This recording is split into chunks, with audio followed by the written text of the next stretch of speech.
ایک بچی نے مجھے آ کے کہا کہ میرے فادر میرے ساتھ ایسے ایسے کرتے ہیں، مجھ سے ایسے ایسے بات کرتے ہیں، مجھے بہت ڈپریشن ہو جاتی ہے اور مجھے بہت برا لگتا ہے. تو مجھے تو لگتا ہے کیونکہ میرے والدین مجھ سے خوش نہیں ہیں تو اللہ بھی مجھ سے خوش نہیں ہے. کیونکہ والدین کو ایک خاص، اس کا مجھے ابھی تک علم نہیں ہوا، لیکن پاکستان میں والدین کو ایک خاص وہی آئی ہے غالباً کہ جب تک آپ نہیں خوش ہوں گے اللہ بھی خوش نہیں ہوگا. وہ ایک خاص آپ کو کہیں سے پیغام پہنچائے اور اللہ تعالیٰ کی طرف سے پہنچا ہے غالباً، کیونکہ اللہ کے بارے میں آپ نے بہت بڑا ٹھیکہ بنا لیا ہے کہ اگر میری بات نہیں مانو گے تو اللہ خوش نہیں ہوگا. یعنی اللہ کی رضا میری رضا میں ہے. ماشاءاللہ ہر انسان کو اللہ کی رضا کی تلاش ہے سوائے ہم پاکستانی والدین کے. ان کے پاس پہلے ہی اللہ کی رضا، ان کی مرضی میں اللہ کی رضا ہے.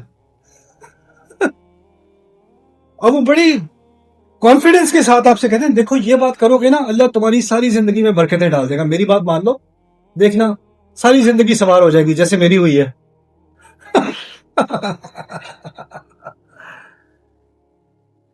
یہ جو اس کو میں کہتا ہوں ریلیجس بلیک میل، یعنی مذہب کے نام پہ، خدا کے نام پہ بلیک میل. اور پھر قرآن باقی کوئی نہیں آتا، بس ایک آیت تھوڑی سی یاد ہے، وہ بالوالدین احسانا، بس اتنا پتا ہے، قرآن کو نہیں پتا. وہ بھی اس لیے پتا ہے کہ اپنی بات منوانی ہے. تو اس کے تعلق سے ایک بات آپ ذرا تھوڑی سی سوچ لو اپنے بارے میں بھی. اگر آپ کسی بچے پر زیادتی ہوتے دیکھو آپ کو ترس آئے گا؟ اگر کسی بچے کا باپ یا اس کی ماں اس کو ناجائز طور پر ٹارچر کر رہی ہے، اس کو ہیوملیٹ کر رہی ہے، سب کے سامنے اس کو شرمندہ کر رہی ہے، رلا رہی ہے، آپ کو ترس آئے گا کہ نہیں؟ آپ کیا اس بچے سے جا کے کہو گے غلطی تو تمہاری ہے نا؟ آپ یہ کہو گے؟ آپ کوئی خاص قسم کی آپ کی نفسیاتی بیماری ہوگی کہ آپ اس بچے کو بلیم کرو گے. واضح ہوگا آپ کو کہ یہ زیادتی کون کر رہا ہے، ماں کر رہی ہے یا باپ کر رہا ہے، واضح ہوگا نا. لیکن جب آپ کے ساتھ زیادتی کی جا رہی ہوتی ہے نا تو آپ کو پتا ہے کیا پڑھایا ہوا ہے، کیا پٹی پڑھائی ہوئی ہے؟ غلطی کس کی تھی؟ میری تھی، میں نے غلطی کی.